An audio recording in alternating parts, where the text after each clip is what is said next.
We are saddened to report that the body discovered here this morning at Woodlawn Park appears to be that of 16-year-old Jholie Musa. Her family has been notified, and our detectives are investigating this as a homicide. Welcome to Off Script. I'm Bruce Johnson. We have just learned a body that was found missing in Woodland Park in Alexandria is that of 16-year-old Jholie Musa. She had been missing since last Friday. Our Peggy Fox is on the scene right now where Fairfax County Police just concluded a press conference. Peggy, come in, give us the very latest of what we know on this.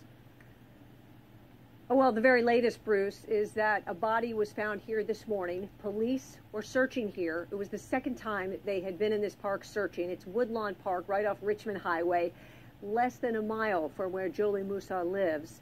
So police were back here again searching, and they found her body.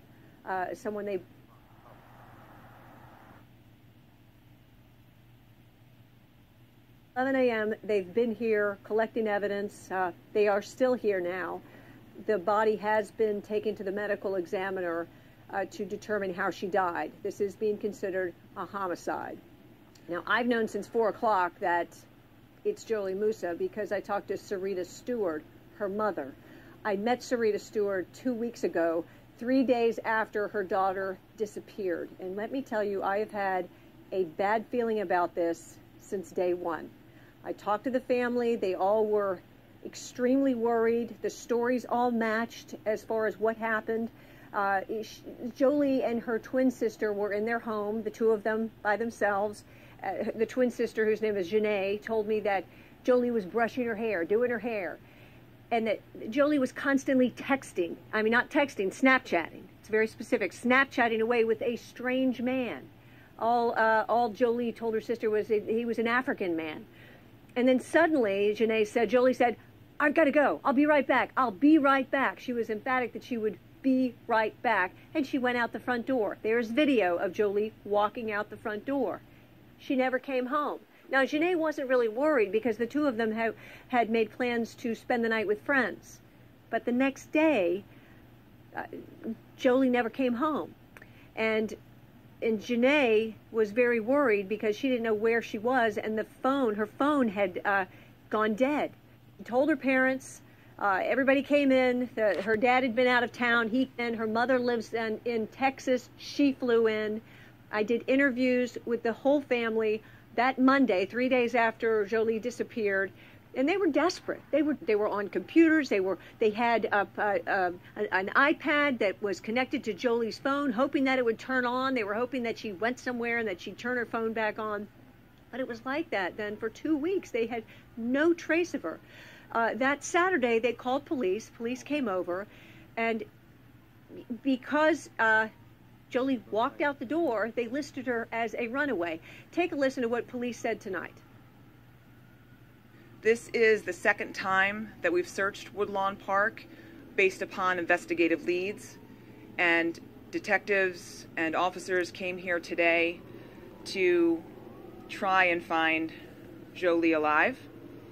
I'm going to get into the specifics of what led them to this park at this time. Detectives spent the weekend with the family and had been to the home 4 times since she was reported missing. They've worked very closely with the family, and they have conducted countless interviews with both Lee and friends in this investigation. Okay, so that's Julie Parker, the public information officer for Fairfax County Police, and I asked her, why was Jholie Musa listed as a runaway? She left the home, gave no indication she was running away. She did not pack a bag. She didn't pack anything. She did not even take a charging cord. So her phone went dead. Basically, it just seems incomprehensible that a teenage girl would just run away with nothing, making no plans. I guess police see this sort of thing because when we questioned police throughout these 2 weeks, we were told, well, last year we had 500 runaways, implying that, oh, this is just another runaway. We were all hoping that that was the case. We were hoping that she just wanted a break, that she had someplace fun to go, that she was going to come home. But, deep down, everybody was very, very worried because every lead that came out you know, oh, a sighting here, that she might be in Norfolk, she might be here. It led to dead ends, you know, and now she's here in this park. How long has she been here? We don't know. Bruce? Yeah.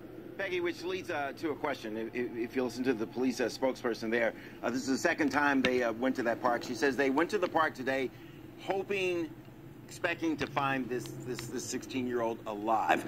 What does that mean? Why would they think she would be? Why are they searching that park once, twice? Why do they think they're going to find her alive? What information are they not telling us? I mean, well, that's a good question. I think all along they've said, look, she's a runaway. She left on her own. And they would tell me when I would talk to the police, I would call them and they said, well, look, there's a lot we can't tell you.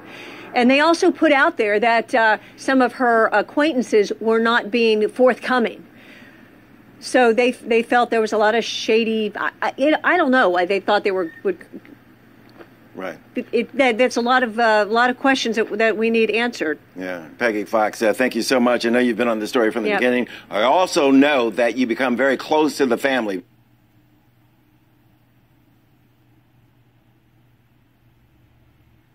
So sad. This is so sad, y'all. Praying that it's not true. Rest in peace, Jholie, if it is true. Because you've spent a lot of time with them and you're sharing their pain, their grief tonight. So we really appreciate how you've covered this story. And by all means, get back to us if you hear anything else. We're gonna let you go at this point. Peggy, thanks a lot for all of your hard work and your information tonight. Our Mike Valerio is at the family residence, and he's got some news for us. Mike, are you there? Yeah, Bruce, I'm right here. Good evening. We're about 2 blocks away from Jholie's home, and we were just inside a couple minutes ago, so we want to take you through what exactly we've learned since our last broadcast ended at 6:30. So we get an update from Fairfax Police saying that they believe this is Jholie's body. So immediately we go to the home about 2 blocks away from where we're standing to make sure that all the extended family members also know the information had been released because of Jholie's mother through that Virginia law that Peggy was talking about, saying that parents of juveniles need to give their permission to have this sort of information conveyed, that bodies identified of deceased young people are in fact the person who police say they are. So we go to the family, we express our condolences, and I spoke with Jholie's cousin and sister, and I think, Bruce, the best way to describe how they both looked was shell-shocked. Frankly, they just were taking this information in, not really sure how to process it, and they told me that they had not seen the information that was in our inboxes from police saying that they believe that this body is belonging to Jholie. It's a 16-year-old who's been missing for 2 weeks, so they wanted to look at the note that we had in our email, see it for themselves, and they said, hey, thanks for letting us know. As soon as police talk to us in person, not just Jholie's mother, we're going to come talk to you. We're going to find you 2 blocks away from our house, come up to you and talk to you. So hopefully we have some sound and some sound bites for the news coming up at 11. But that's where we stand right now. They seem to be inconsolable, as any family would be. And of course, our hearts go out to them. But that's the latest we have live from Alexandria. Mike Valerio, WUSA 9. Okay, Mike, thanks a lot for that. I think it's fair to say right now that every parent out there ought to be talking to their child and getting into your child, male, female, get into their business. What are they doing on social media? Who are they talking to? Where are they going? Question them. Amen. Amen. We'll be back in a minute. Stay with us. My kids are grown, thank God.